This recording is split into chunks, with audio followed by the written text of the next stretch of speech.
성도 여러분, 혹시 바다의 무법자로 알려진 상어에게 치명적인 약점이 있다는 말 들어보신 적 있습니까? 바다에선 상어를 대적할 만한 생명체가 거의 없잖아요. 그런데 상어에게 치명적인 약점이 있다고 하니까 무슨 뚱땅지 같은 이야기를 하냐고 생각하실지도 모르겠습니다. 하지만 바다에서 어느 누구도 대적할 수 없는 최강의 상어라 할지라도 약점이 있습니다. 그 약점이 무엇인가 하면 불에가 없다는 겁니다. 물 속에 사는 대부분의 물고기들에겐 불에가 있습니다. 불에란 일종의 공기 주머니 같은 것으로 물고기가 물속에서 아래 위로 이동하는데 중요한 역할을 감당하는 기관입니다. 물고기가 가만히 있어도 아래로 가라앉지 않을 수 있는 것은 불에가 있기 때문입니다. 하지만 이 중요한 기관이 상어에게는 없는 겁니다. 그러니 계속해서 움직이지 않으면 바닷속 깊이 가라앉을 수밖에 없는 겁니다. 그래서 삭스핀을 얻기 위해 지느러미만 잘라내고 바다로 던져버리게 되면 상어가 물밑에 가라앉아 결국 죽게 된다는 뉴스가 나오는 거죠. 이처럼 불에가 없다는 것은 상어에게 치명적인 약점일 수밖에 없는 것입니다. 상어는 태어나면서부터 쉬지 않고 움직여야 합니다. 그렇지 않고 잠시라도 멈추면 물밑으로 가라앉아 버립니다. 하지만 역설적이게도 이러한 치명적인 약점이 바다에서 천적이 없는 가장 힘센 강자로 만드는 데 일조를 한다는 겁니다. 생각해 보세요. 가라앉지 않으려고 쉴 새 없이 움직여야 합니다. 잠자면서도 그냥 가만히 있을 수가 없어요. 잠자면서도 계속 움직여야 돼요. 그러니 운동신경이 발달하게 될 것이고 근육이 발달하게 되었을 것이고 이로 인해서 바다 동물 중에서 가장 강한 포식자가 될 수 있었던 것입니다. 그렇습니다. 약점이 강점이 될 수가 있습니다. 약점 때문에 더 잘 될 수가 있다는 겁니다. 오늘 함께 읽은 본문 말씀이 누가복음 19장에서도 약점과 단점 투성이인 한 사람이 등장하지요. 바로 삭개오입니다. 이미 3주 전 보물이 있는 곳에 마음도 있습니다라는 설교에서 삭개오가 주님을 만나 인생에서 정말 중요한 것이 무엇인지를 깨닫게 되었기 때문에 변할 수 있었다.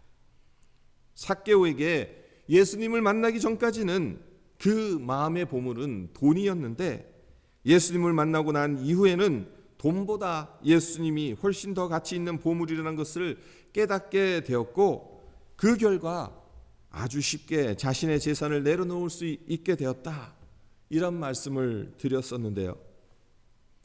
오늘은 삭개오가 어떤 약점을 지니고 있었는지 그리고 그 약점들이 주님 만나는 데에 어떤 역할을 했는지를 중점적으로 살펴보고자 합니다. 삭개오에게 어떤 약점들이 있었습니까? 첫째, 그에게는 직업적인 약점이 있었다라고 말할 수 있습니다. 2절을 보면 삭개오가 세리장이었다라고 합니다. 세리장, 오늘날로 치면 세무서장 정도 된다고 보면 될 것 같아요. 오늘날이야 세무서장, 사람들에게 부러움의 대상이 되는 자리라 할 수 있지요. 하지만 예수님 당시에는 욕을 무진장 먹는 직장이었습니다. 직업이었어요.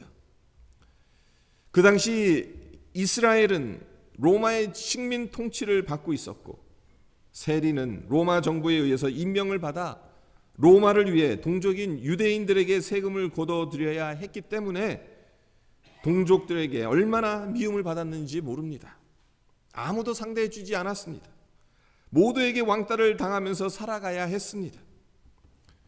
이것이 삭개오가 지녔던 직업상의 약점이었습니다. 삭개오가 지닌 두 번째 약점은 신체적인 약점입니다. 3절을 보면 삭개오의 키가 작았다고 언급하고 있지요. 전승으로 전해 내려오는 이야기가 있습니다. 그 이야기에 의하면 삭개오는 6살의 부모를 여의고 7살의 소아마비에 걸렸다고 합니다. 6살의 부모를 여의고 난 후 제대로 돌보아주는 사람이 없으니까 영양결핍으로 면역력이 떨어지고 그로 인해 소아마비가 걸렸을 것이라는 추론을 할 수 있겠지요. 결국 어렸을 때 잘 먹지 못해 키가 작았던 겁니다. 어쩌면 이런 신체적인 약점 때문에 삭개오는 평상시 남들 앞에 자신 있게 나서지를 못했을지도 모릅니다. 사람들에게 무시당하고 놀림을 당하는 바람에 성격까지 삐뚤어지고 난폭해져서 결혼은 언감생심 혼자 살았을지도 모릅니다. 삭개오에게 또 다른 약점이 있었어요. 세 번째 약점이 무엇이었는가? 윤리적인 약점입니다. 7절을 보면 예수님이 삭개오의 집에 유하겠다고 하시니까 뭇사람들이 수군거려 뭐라고 이야기를 합니까? 저가 죄인의 집에 유하러 들어갔다, 그렇게 이야기를 하고 있죠. 사람들이 삭개오를 죄인으로 여겼다, 그렇게 말하고 있는 것이죠. 이것이 무엇을 의미하는 것이겠습니까? 우리식으로 말하자면 일제시대에 동족의 피를 빨아먹는 친일 매국노라는 거죠. 누가복음 3장을 보면요, 당시 세리들의 횡포를 단적으로 보여주는 장면이 나옵니다. 세례 요한이 요단강에서 회개를 선포하며 세례를 줄 때 세리들이 그에게 나왔어요. 그리고 우리가 무엇을 하리까? 라고 물었습니다. 그러자 세례 요한이 그들에게 이야기한 것이 무엇이었는가 하면 부과된 것 이외에는 거두지 말라라고 대답을 했습니다. 세금을 걷지 말라고 말하지 않았습니다. 법으로 규정된 그 액수만큼만 거두라고 말했습니다. 무슨 의미로 세례 요한이 이렇게 말하는 것이겠습니까? 당시 세리들은 법으로 정한 것보다 더 많은 것을 세금이라는 명목으로 착취했다는 겁니다. 실제적으로 대부분의 세리들이 로마 정부에게 바칠 세금보다 몇 배를 더 거둬들여서 개인적으로 착복하는 경우가 비일비재했습니다. 가뜩이나 로마를 위해 일하는 것도 못마땅한데 자기 배에 불리려고 동족들의 피를 어떻게 해서라도 최대한 빨아먹으려고 했으니 얼마나 부패하고 악독한 사람들입니까? 죄인이라는 평가가 딱 들어맞죠. 그런데 삭개오가 그런 사람이었다는 겁니다. 엄청난 약점인 셈입니다. 직업적인 그리고 신체적인 약점과는 비교가 안 되는 씻을 수 없는 약점입니다. 그렇다면 생각해 보십시오. 이 정도로 복합적인 약점을 가졌다면 희망이 없습니다. 막다른 길에 들어섰기 때문에 출구가 없어요. 사람 구실 제대로 못하고 비참하게 인생을 마감해야 합니다. 그런데 말입니다. 삭개오의 인생이 그렇게 비참한 방향으로 흘러갔습니까? 그렇지 않잖아요. 도리어 놀라운 반전이 일어나지 않았습니까? 이런 약점들 때문에 예수님을 만나게 되고 그로 인해 도리어 구원의 놀라운 축복을 받게 되지 않았습니까? 그의 약점 때문에 삭개오는 혼자 살아야 했습니다. 아무도 친구가 되어주지 않았습니다. 아무도 사랑해주지 않았어요. 자기의 심정과 처지를 이해해주는 사람이 한 사람이라도 있었으면 좋겠는데 아무도 자기에게 손을 내밀어 주지 않으니 얼마나 외로웠겠습니까? 그러는 가운데 그의 귀를 솔깃하게 하는 소문이 들려왔어요. 예수라는 분이 있는데 아무도 차별하지 않고 누구나 친구로 받아주신다는 겁니다. 심지어는 모든 사람들이 손가락질하는 창기와 죄인들 그리고 자기와 같은 세리들까지도 차별하지 않고 있는 모습 그대로 받아주신다는 소문이 들려오는 겁니다. 그러니 예수라는 분 어떤 분이실까 궁금했겠지요. 그리고 그분이라면 내 친구가 되어주시지는 않을까? 그분이라면 나를 이해해 주시지 않을까? 그런 생각이 들었을 테고, 그래서 그분을 만나고 싶다는 마음이 들지 않았겠습니까? 그런데 때마침 예수님이 자기 동네인 여리고를 지나가신다는 겁니다. 하늘이 내려준 기회이지 않습니까? 예수님을 보고 싶었겠죠. 만날 수는 없더라도 어떻게 생긴 분이신지 얼굴이라도 먼 발치에서 한번 보고 싶었을 겁니다. 그래서 거리로 뛰어나갑니다. 그리고 마을 어귀에 많은 사람들이 몰려있는 것을 봅니다. 저곳에 예수님이 계시는가 보다 생각하며 그곳으로 달려갔어요. 하지만 어떡합니까? 이미 많은 사람들이 모여 있어서 앞으로 나아갈 수가 없는 겁니다. 얼굴이라도 보려고 발 뒤꿈치를 들어보지만 키가 작으니 보이는 것은 앞사람의 등짝과 뒤통수 뿐입니다. 팔짝팔짝 뛰어보지만 그렇다고 주님을 볼 수 있겠습니까? 어림도 없지요. 그러는 사이에 예수님은 발걸음을 멈추지 않으세요. 앞으로 계속 이동해 가십니다. 삭개오의 심정이 어떠했겠습니까? 이러다가는 예수님께서 마을을 떠나실 것이고, 그러면 다시는 볼 수 있는 기회가 없을지도 모른다는 생각에 마음이 급해지지 않았겠습니까? 그래서 그가 행동을 취하죠. 어떤 행동을 취합니까? 4절에 보면 돌무화과 나무에 올라갑니다. 그렇게 해야 예수님을 볼 수 있을 것 같아서 길가에 있는 나무에 올라갔습니다. 성도 여러분, 이 장면을 머릿속에 한번 그려보십시오. 다 큰 어른입니다. 그것도 명색이 세리장이라는 공직자입니다. 게다가 늘상 사람들로부터 손가락질 당하며 미움을 받아왔던 삭개오입니다. 근데 그가 앞뒤 가리지 않고 나무에 오르고 있으니 이 모습을 지켜보았을 사람들이 그를 얼마나 조롱하고 비웃었겠어요.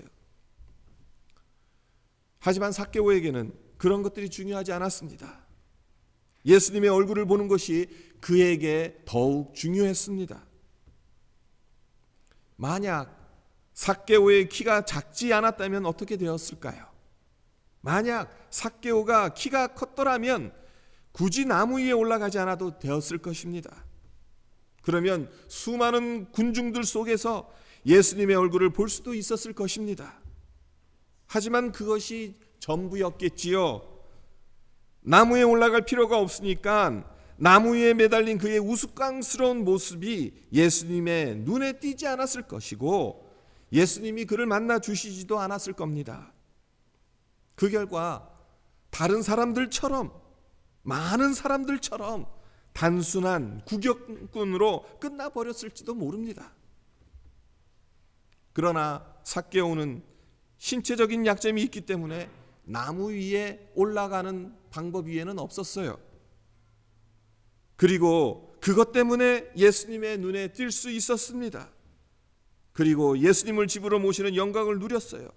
구원의 놀라운 축복까지 누릴 수 있게 되었습니다. 약점 때문에 더 잘 된 것이지요. 누군가 삭개오에게 어떻게 해서 수많은 군중들 속에서 예수님의 눈에 띌 수 있었느냐고, 어떻게 예수님을 집에 모실 수 있었느냐고, 어떻게 주님의 구원의 은혜를 받게 되었느냐고 물었다면 삭개오가 이렇게 대답하지 않았을까요? 내가 약점이 많은 사람인데 그 약점 때문에 주님의 눈에 띄게 되었고, 약점 때문에 예수님을 만나면서 이렇게 행복한 인생으로 달라졌습니다. 이 세상에 약점 없는 사람 어디 있겠습니까? 모두 약점이 있어요. 말라츠라는 심리학자에 의하면 사람들 중 95%, 즉 대다수의 사람들이 자기의 약점 때문에 열등감에 시달리며 살아간다고 합니다. 사람들은 누구나 다 자기 스스로 인정하는 부족한 점을 안고 살아가는 거죠. 우리 역시 예가 아니죠.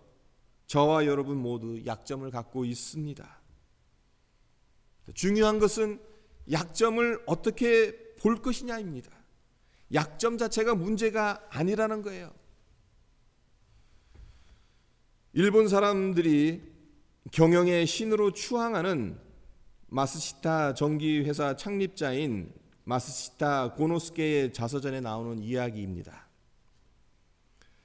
나는 신이 주신 3가지 은총 덕분에 크게 성공할 수 있었습니다.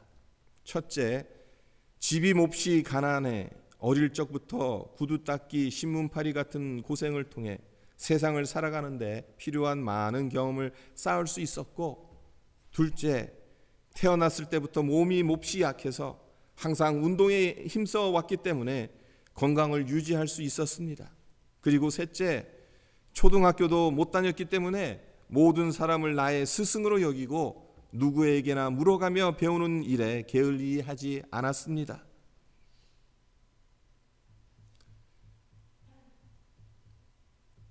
마쓰시타 고노스케는 보통 사람 같으면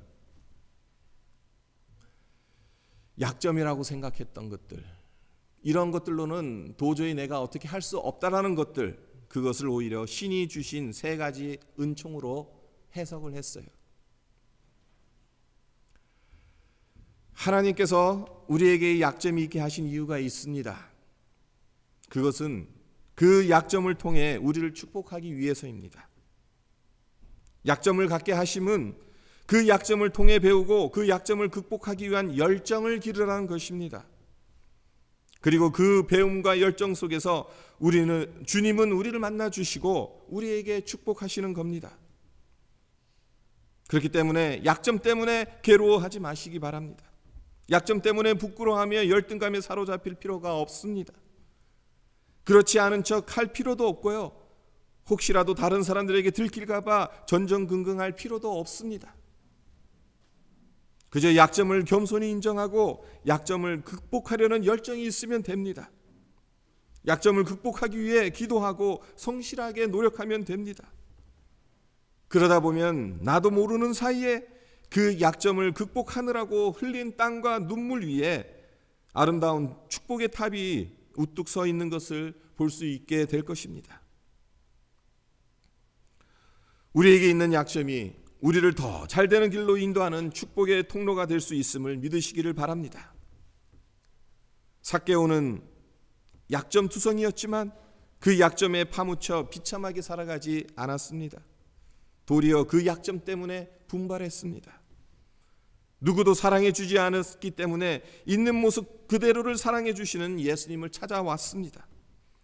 키가 작아 볼 수 없으니까 키 작은 약점을 극복하기 위해 나무 위로 올라가는 열정을 보였습니다. 이렇게 약점을 극복하려는 열정과 분발로 인해 주님을 만날 수 있었고 구원의 은혜를 받을 수 있었습니다. 우리 역시 삭개오가 약점 때문에 주님을 찾아 나온 것처럼 주님을 찾아 나오면 됩니다.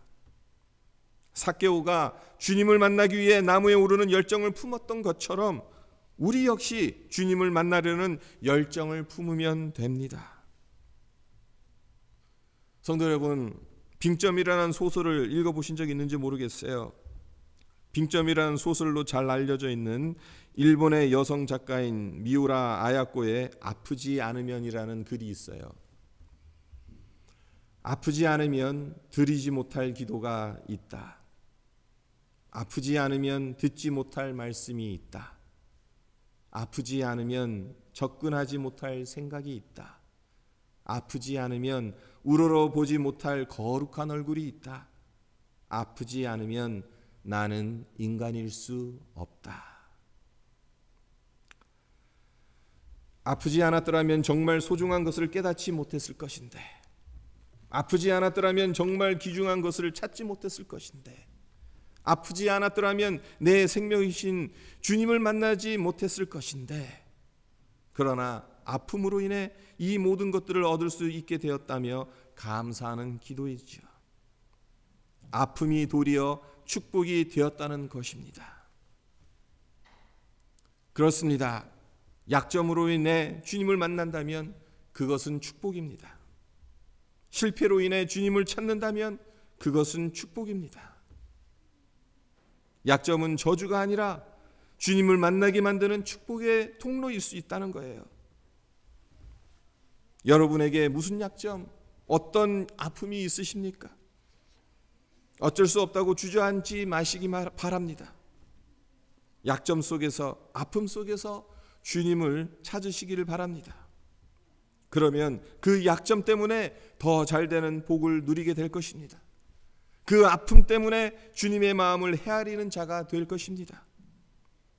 바라기는 우리 모두가 우리의 약점 때문에 더 잘되기를 주님의 이름으로 간절히 축원드립니다.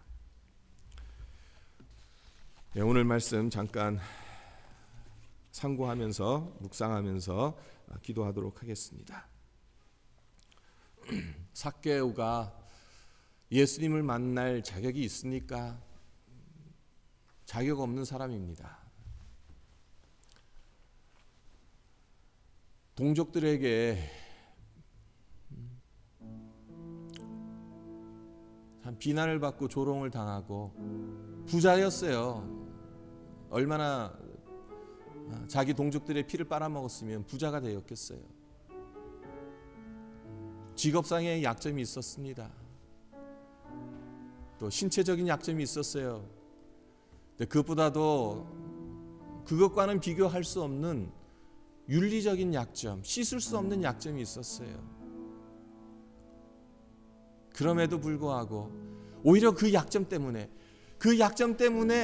사람들이 자기를 사람 취급 안 해주니까 누구도 자기의 처지와 형편을 이해해 주려고 하지 않으니까 주님을 찾아 나섰죠. 주님을 만나고 싶어 했습니다.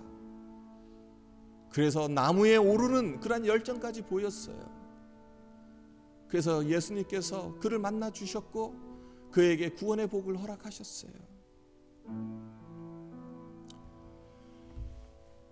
약점이 그냥 약점으로 남으면 우리에게 유익되는 게 없어요. 오히려 절망밖에 없을 것입니다. 하지만 약점이 있기 때문에 상어가 불에가 없으니까 계속 움직이지 않으면 물 밑에 가라앉아서 죽게 될 수밖에 없으니까 그냥 잘 때도 계속 움직이는 것 같이 그 약점 때문에 내가 무언가를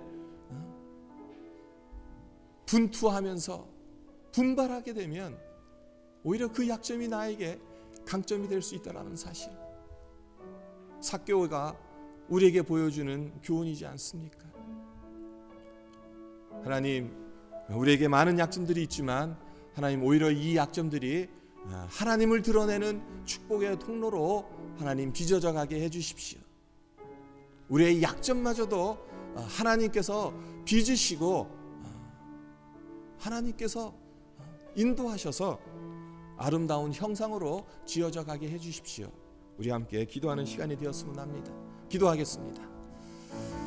아버지 하나님 감사합니다.